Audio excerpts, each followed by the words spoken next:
Okay, good morning students. आज practicals देखेंगे। BSc final year में सी प्रोग्रामिंग के प्रैक्टिकल्स भी आपके हैं। तो प्रैक्टिकल करने के लिए अब फ़िलहाल हमारे पास कोई और ज़रिया नहीं है, लेकिन इसके पहले मैंने प्रैक्टिकल के ऊपर एक लेक्चर अपलोड किया था। उसके अंदर मैंने बताया था कि किस तरीके से जिनके पास कंप्यूटर नहीं है वो अपने एंड्रॉयड डिवाइस पर भी सी के प्रैक्टिकल के लिए एंड्रॉयड ऐप कोई ना, बहुत सारी ऐप मिल जाएंगी, कोई ना कोई एंड्रॉयड ऐप आप छांट के एप्लीकेशन इंस्टॉल कर लीजिए और फिर उसके ऊपर अपने प्रैक्टिकली प्रैक्टिस कर सकते हैं। तो सी के कंप्यूटर सी के प्रैक्टिकल्स की अगर आपको प्रैक्टिस करनी है तो उसके लिए ये कोई बहुत बड़ा इशू नहीं है। तो चलिए चलते हैं अपन। यहाँ पर मैं एक एक करके प्रैक्टिकल बताऊंगा और उनको किस तरीके से करना है, किस तरीके से फाइल में लिखना है और किस तरीके से हम करते हैं तो क्या क्या गलतियां हमसे हो जाती हैं और उनको कैसे सुधारा जाता है, ये भी हम देखने की और समझने की कोशिश करेंगे, ये जानना है। ठीक है, तो सबसे पहला प्रैक्टिकल हम लेंगे हार्मोनिक सीरीज़ का।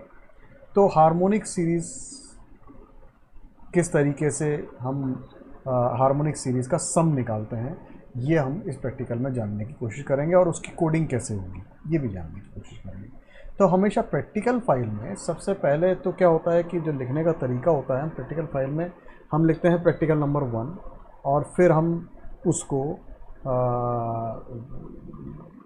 उसके बाद में उसका डिटेल लिखते हैं। मतलब जैसे हार्मोनिक सीरीज़ की अगर मैं बात कर रहा हूँ तो मैं ये कहूँगा कि भाई हार्मोनिक सीरीज़ जो है उसका डिटेलिंग क्या है, मतलब उसके बेसिक्स क्या हैं, उसके फंडामेंटल्स क्या हैं, हार्मोनिक सीरीज़ कहते किसे हैं। तो हम पहले तो ये बताएंगे कि भाई ठीक है, a sequence of number is called harmonic series या harmonic progression if the reciprocal of the term are in it. यानी अगर कुछ टर्म्स हमारे पास अर्थमेटिक प्रोग्रेशन में हैं, अर्थमेटिक प्रोग्रेशन में यदि है, अर्थमेटिक प्रोग्रेशन का मतलब आप समझते हैं, अर्थमेटिक प्रोग्रेशन का मतलब होता है कि पहला एलिमेंट यदि ए है, दूसरे एलिमेंट में एक कांस्टेंट ऐड कर दिया, तीसरे एलिमेंट में उसका डबल स्टेप ऐड कर दिया, चौथे एलिमेंट में उसका ट्रिपल स्टेप ऐड कर दिया। इस तरीके से स्टेप चलते चले जाते हैं। तो ये जो एलिमेंट्स हैं, ये एलिमेंट्स कहलाते हैं अर्थमेटिक प्रोग्रेशन में। ठीक है, और अगर इनको मैं a और 1/a+d इस तरीके से लिखने की बजाय यदि मैं 1/a लिखूं, 1/a+d लिखूं, 1/a+2d लिखूं, अगर यदि मैं इस तरीके से करता हूं तो ये हार्मोनिक सीरीज हो जाती है। यानी कि अर्थमेटिक सीरीज का रेसिप्रोकल है हार्मोनिक सीरीज। और यदि अर्थमेटिक प्रोग्रेशन जो है उसका nth टर्म जो है उस तरीके से निकालते हैं तो हार्मोनिक का 1/, हो जाएगा, कुछ नहीं करना है। इसी तरीके से nth टर्म ये निकाल दी मैंने यहाँ पर। इसी तरीके से अगर समेशन निकालना है तो समेशन में AP से तुलना नहीं हो सकती। ठीक है ना, क्यों? क्योंकि अब क्या है, हर टर्म का रेसिप्रोकल हो रहा है और उसको जोड़ा जा रहा है। तो जब हमको समेशन निकालना है इस प्रोग्राम में तो हम क्या करते हैं, हम एक एक करके जोड़ेंगे। यानी पहली टर्म लिखेंगे 1/a, फिर हम दूसरी टर्म बनाएंगे और दूसरी टर्म को पहली टर्म में जोड़ देंगे, वो एक जोड़ आ जाएगा। और उसके बाद हम एक तीसरी टर्म बनाएंगे और उस तीसरी टर्म को पहली दो टर्म के जोड़ के साथ जोड़ देंगे। ठीक है ना, यानी कि क्या करेंगे, हम एक समेशन डिफाइन करेंगे जिसको हम कुछ भी नाम दे देंगे, एस नाम दे देंगे, और वो एस जो है इनिशियली 0 है यदि मैंने कुछ भी नहीं जोड़ा है। फिर मैं क्या करूँगा कि उसमें ए जोड़ दूँगा। ठीक है, तो यानी 0 में ए जोड़ा तो एस जो है वो ए असाइन हो गया। ये असाइनमेंट का ऑपरेटर, ये असाइनमेंट ऑपरेटर होता है, ध्यान रख लीजिए, ये इक्वल टू नहीं होता है। ठीक है, यहाँ पर अगर मैं एक और टर्म जोड़ूंगा, सॉरी ये 1/a है, मैं एक और टर्म जोड़ूंगा तो अब क्या है, एस तो 1/a है ही।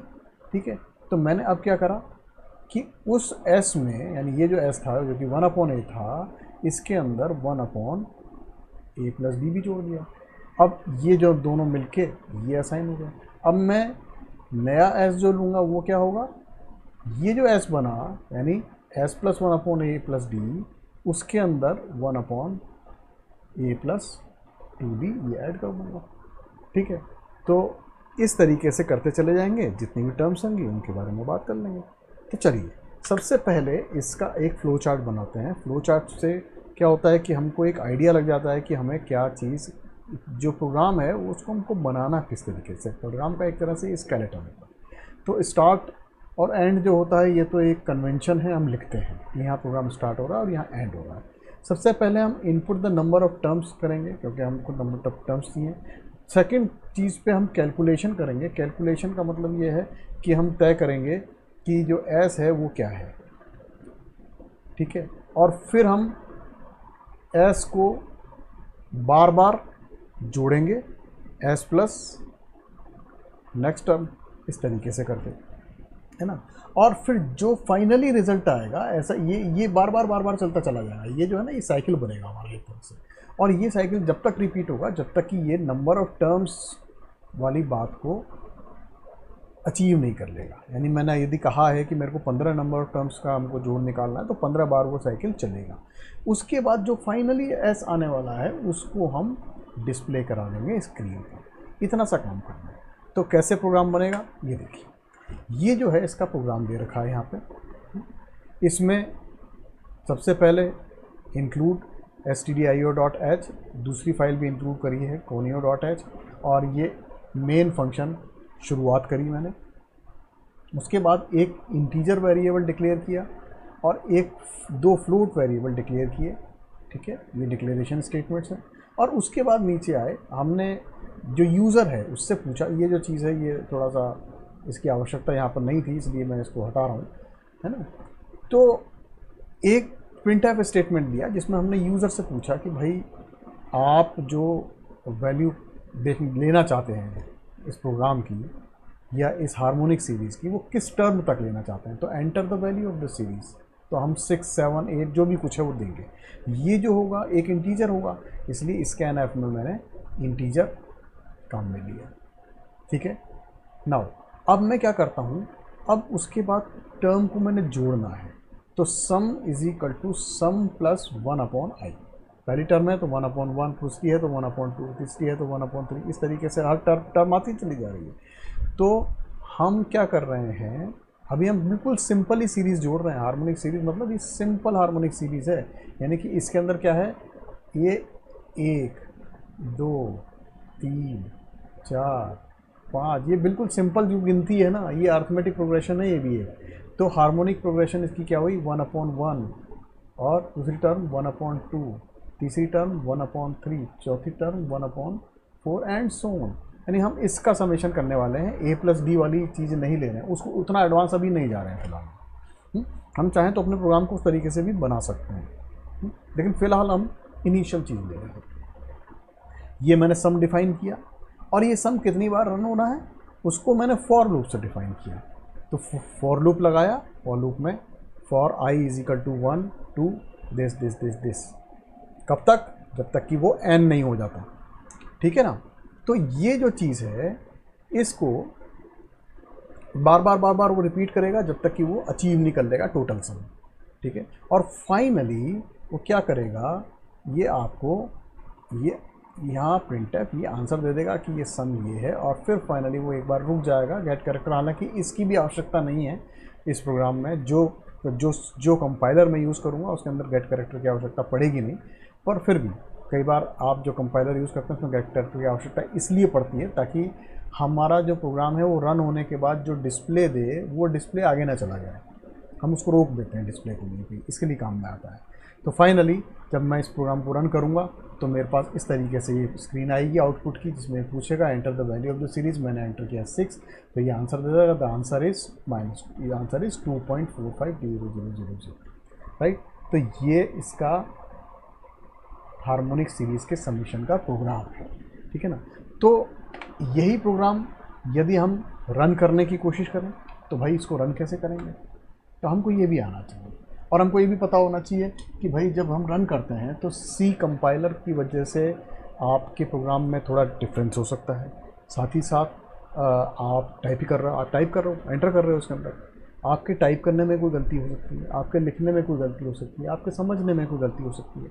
तो ऐसे में क्या होगा, ऐसे में वो प्रोग्राम चलेगा नहीं। तो हमको क्या करना है कि हमको डिबगिंग करनी है। डिबगिंग करने का मतलब हम इस प्रोग्राम को चलाएंगे, फिर हम देखेंगे क्या क्या गलती रह गई जिस वजह से ये नहीं चला, उन गलतियों को सुधारेंगे और सारी गलतियां रिमूव करेंगे, जिससे फाइनली हम प्रोग्राम चलाएं तो वो हमारे मनमाफिक रिजल्ट दे, ठीक है। तो चलिए देखते हैं। मैं इसको रन करता हूँ, प्रोग्राम को मैंने रन किया, आप देखिए अरे बाप रे कितनी सारी गलती आ गई, ठीक है। लेकिन एक अच्छी बात क्या होती है इस पूरे सिस्टम में कि ये जो होता है ये आपको बताता है कि गलतियाँ क्या क्या हुई और कहाँ कहाँ हुई। तो जैसे यहाँ देखें अपन, ये पहली तो वार्निंग है, ठीक है। ये वार्निंग दे रहा है intended initialiser list only available with std++1 और stdgnu11। जो ये वार्निंग अभी अपने काम की नहीं है। क्यों? क्योंकि ये कह रहा है कि जो एक्चुअली इसने ये देखा कि जो इंक्लूड फाइल जो हमारी है उसके अंदर क्या क्या चीज़ें इस प्रोग्राम में से क्या क्या चीज़ें अवेलेबल हो सकती हैं और क्या क्या नहीं हो सकती, तो उनकी बारी बात करें। तो ये एक्चुअली ये कंपाइलर का मैसेज है, इस कंपाइलर के मैसेज की यहाँ पर हमें आवश्यकता नहीं पड़ेगी। इसके बाद वो एरर देता है, expected primary expression before INT, ठीक है। अब ये एक बड़ा अजीब सा इसने एरर दिया, यानी INT से पहले कोई गलती बता रहा है, जिसको ये कह रहा है कि इट इज़ प्राइमरी कोई ना कोई प्राइमरी एक्सप्रेशन होना चाहिए, यानी एक्सप्रेशन। अब एक्सप्रेशन इसके पहले तो कुछ है ही नहीं, होना भी नहीं चाहिए हमारे हिसाब से, कोई गलती है ही नहीं। लेकिन देखें इसके ऊपर चलें, कोई गलती है क्या? देखें INT इंटीजर मेन ओ, देखिए मेन पे हम 2 स्मॉल ब्रेसेस लगाते हैं, उसको बंद करते हैं हमेशा।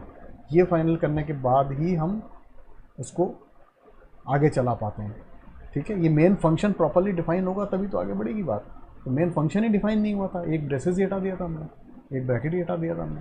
देखिए मैं इसको दोबारा रन करता हूँ, दोबारा रन किया, देखिए आधी गलती रिमूव हो गई, है ना। क्योंकि मेन फंक्शन आते ही, मेन फंक्शन प्रॉपर आते ही अब वो अंदर चला गया, वो उसके बाहर कोई गलती उसने बतानी बंद कर दी, अब वो नीचे चला गया, ठीक है। अब ये देखिए एरर सेमीकोलन बिफोर स्कैनर, इस पर डबल क्लिक मैं जैसे ही करूँगा ना तो ये अपने आप उस जगह पर आ जाएगा। नीचे वाले पर डबल क्लिक करूँगा तो जिस जगह गलती है तो दूसरी वहाँ आ जाएगा, इस पर करूँगा तो जिस जगह गलती यहाँ है वहाँ पर आ जाएगा। तो पहली बात इस पर आता हूँ, ये कहता है semicolon expected before scanner. Scan F से पहले सेमीकोलन लगना है। भाई स्कैन एफ से पहले सेमीकोलन क्यों लगना है? ऐसा होता है क्या? नहीं, लेकिन कहीं ना कहीं लगना तो है। तो देखें इसके पहले मतलब इस पे आए तो हमने देखा आखिरी में इसके प्रिंट एफ कमांड, जितने भी सी के कमांड हम देते हैं उसके बाद उसको सेमीकोलन से क्लोज करते हैं। तो यहाँ क्लोज तो किया ही नहीं है, लगा दीजिए, ये क्लोज हो जाएगा। मुझे लगता है ये प्रॉब्लम रिमूव हो गई होनी चाहिए। चलो एक बार फिर रन करके देखते हैं। फिर रन किया, देखिए वो प्रॉब्लम नहीं आ रही है, ठीक है, वो प्रॉब्लम नहीं आ रही है। अब मैं जैसे इस पे आता हूँ, n was not declared in this. अब ये स्कैन एफ एन कह रहा है, एन पे ये गलती बता रहा है कि एन जो है it is not declared in this scope. इस स्कोप में यानी इस जगह पर, इस पूरे प्रोग्राम के अंदर ये एन डिक्लेयर ही नहीं किया हुआ है। भाई डिक्लेयर तो किया था मैंने, ये किया था ना यहाँ पे, ओह सॉरी, यहाँ पर तो एम डिक्लेयर कर दिया था। तो ये गलती हो गई ना, टाइपिंग की गलती, ये एन है, ठीक है, ये एन कर दिया। अब दोबारा चला के देखते हैं, ये प्रॉब्लम भी रिमूव हो गई, लेकिन एक नई प्रॉब्लम वहाँ खड़ी हुई, error get character was not declared in this scope. अब गेट कैरेक्टर इसमें डिक्लेयर्ड नहीं है। डिक्लेयर्ड क्यों नहीं है? हमने पहले भी देखा था कि हमको हमेशा ही अगर कोई फंक्शन जो इनबिल्ट फंक्शन है उसको यूज़ में लेते हैं तो हमें उसके मन माफिक एक हेडर फाइल को इंक्लूड करना होता है।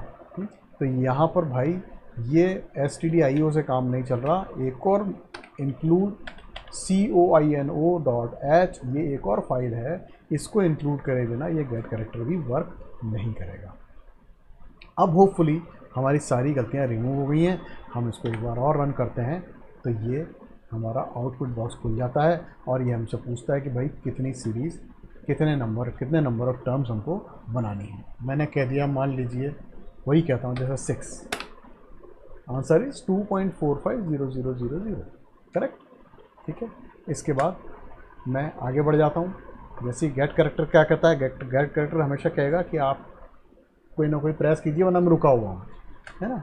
तो की प्रेस करिए और आगे बढ़ गए। ये जो कंपाइलर था इसके अंदर गेट कैरेक्टर की आवश्यकता नहीं थी, क्योंकि हमको 2 बार कोई ना कोई की प्रेस करनी पड़ी है। एनीवे, वो एक छोटी सी गलती है, वो कभी भी हम रिमूव कर सकते हैं। यहाँ पर जैसे मैं ये कह रहा हूँ, मैंने कहा कि गेट कैरेक्टर में हटा सकता हूँ तो मैं हटा देता हूँ। ये मैंने हटा दिया, इसको मैंने नेम बना दिया, ठीक है। अब मैं एक बार फिर से रन कर रहा हूँ, ठीक है, रन किया, ये आया, अब के मैं 12 टर्म देता हूँ, 152 टर्म होगा, चलो 15 टर्म देता हूँ, ठीक है। और देखिए द आंसर इज 3.318229 हो गया। एक बार और रन करता हूँ, अब के मैं 158 टर्म देता हूँ, देखिए 5.64297। एक बार और रन करता हूँ, आपके मैं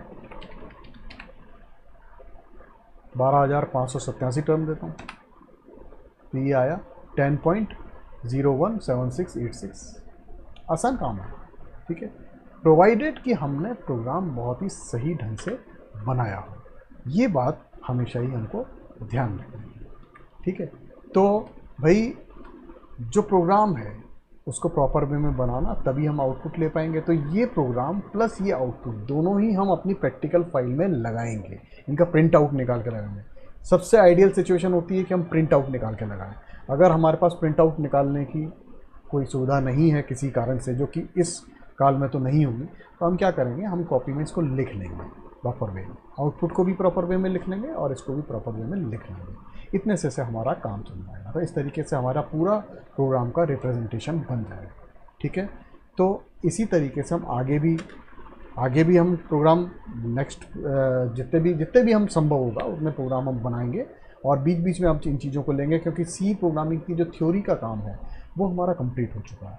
तो अब से प्रैक्टिकल का है, तो मैं कोशिश करूँगा कि हर हफ्ते 1 या 2 मैं आपके प्रोग्राम आपको बना के बताता जाऊं और उसकी प्रैक्टिकल फाइल की तैयारी भी कराता जाऊं, इससे आपका ये प्रैक्टिकल का काम भी पूरा होता चला जाए।